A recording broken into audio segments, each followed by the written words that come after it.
Hi guys, I'm going to work some examples of this homework assignment in case you're having any trouble with any specific one of them. So feel free to fast forward or watch any portion of this. This is not an assignment, it's just a help. Number 1 says give the position of D on the number line. And we're looking at D right here. And we can see that our number line has been broken up into pieces from 0 to 1. We have 1, 2, 3, 4, 5, 6, 7, 8 pieces. And D, 1, 2, 3, 4, 5, 6, 7, gets to 7 of them. And so we could write this fraction as 7/8.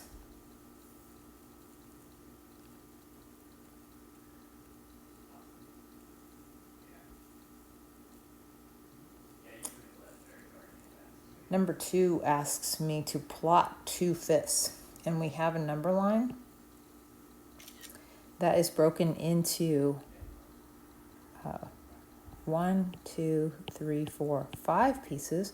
So we could call this 1/5, 2/5, 3/5, 4/5, and we're going to put a dot right at 2/5. And then in the next one, we have 1, 2, 3, 4, 5, 6, 7, 8 pieces.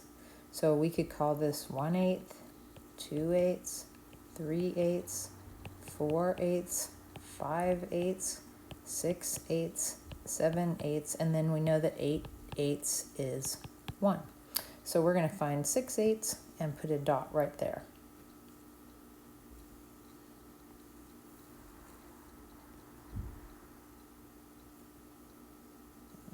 There we go. And then I'm going to take this one. Whoops. So 6/8, 7/8, 8/8, 1/5, 2/5. Oh, what did it not like here? No, somehow it erased. Let me see. 2/5. Did I? Okay. And I may be not doing this correctly. I've got these both done, but I'm wondering if it erases when I go to plot it. So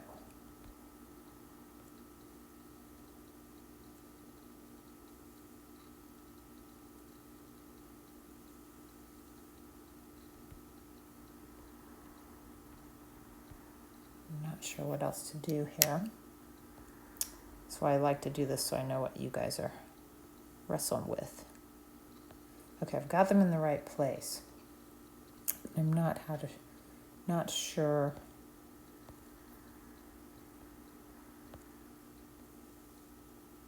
how to let it know that you did not plot each fraction. Yeah.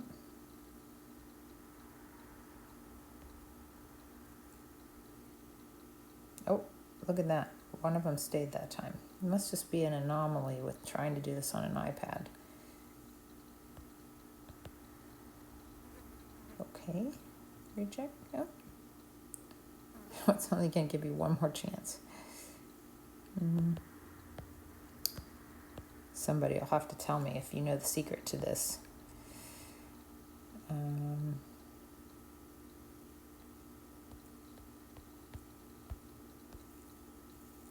No, it wasn't that. Well, oh, it did it that time. Well, I'm not totally sure what the secret to that is. I'm sorry if you're struggling with the same thing. Hopefully it's not like that on a computer. Order these fractions from least to greatest. Well, the bottom number of a fraction, we can see this 8, and they're all the same, just tells us how many pieces it's cut into. So the top is going to definitely tell me how many pieces. So I have 7 pieces, or 6 pieces, or 3 pieces. So the smallest one of those is going to be 3 pieces.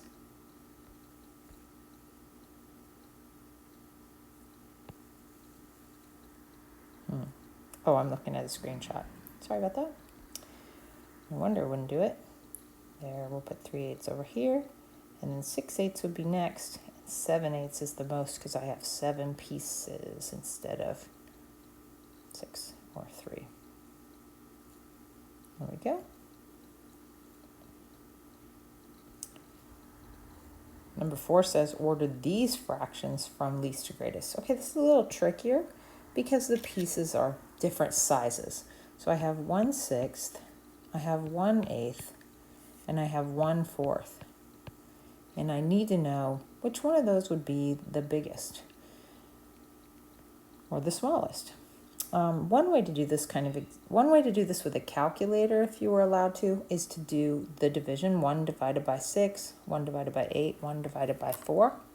And another way to do it is to create common denominators. 6, 8, and 4 all go into 24.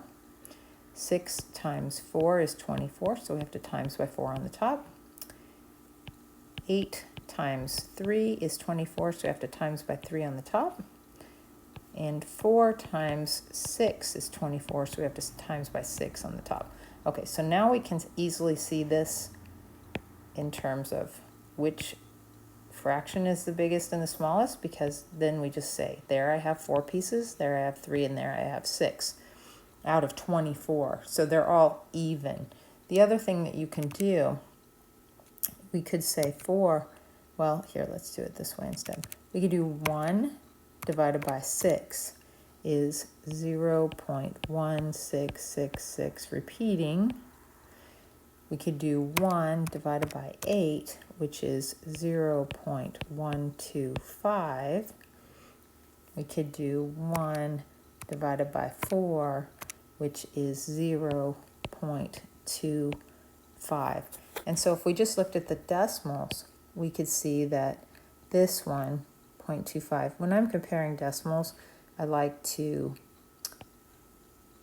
kind of try to make them the same. So you can see that 166, 125, and 250. 250 would be the biggest one. And sure enough, this is the biggest fraction. The next one is going to be 0.166. That would be this one. And the littlest one is this guy. So we're putting the 1/8. So it's going to go 1/8, 1/6, 1/4.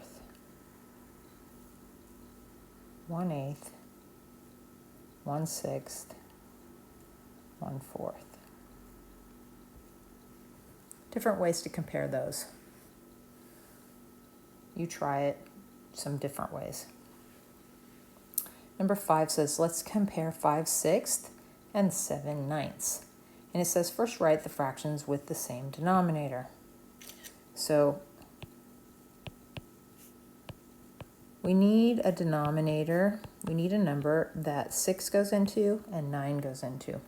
One easy way to do that, if you don't have to have the least common denominator, is to just times them together. 9 times 6 is 54. 6 times 9 is 54, so we have to go times 9 on the top.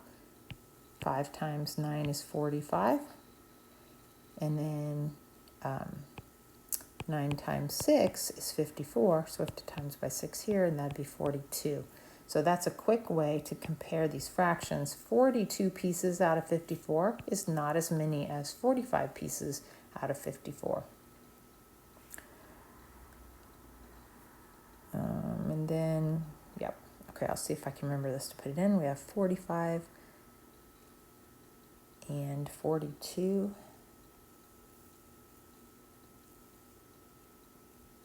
45 and 42, because we did 6 times 9 is 54, and we did 9 times 6 is 54. And so we know that 7/9 is the smaller. We know that 5/6 is the bigger. The way I remember the greater than or less than numbers, that's interesting, is that the big open mouth, big open fat part has to go to the bigger number, and then the little pointy, skinny, pointy, narrow goes to the small one. So hopefully that's right. All right, hopefully that was helpful. Practice your assignment until you get 100%, and remember that you can use these resources over here on the side. If I was looking at this, that's an explanation you can look at. This is an example that you can look at. And of course you can watch my video, and I'm going to link that. I don't know if you see it on the assignment, but you'll see it when it's in the topics. And then if you hit this, you can send it to me. Oh, it says it's not available in assignment oh yeah, it's available for you, for students. It's just not available in the preview I'm looking at, but you could send it to me if you were really struggling. But do watch.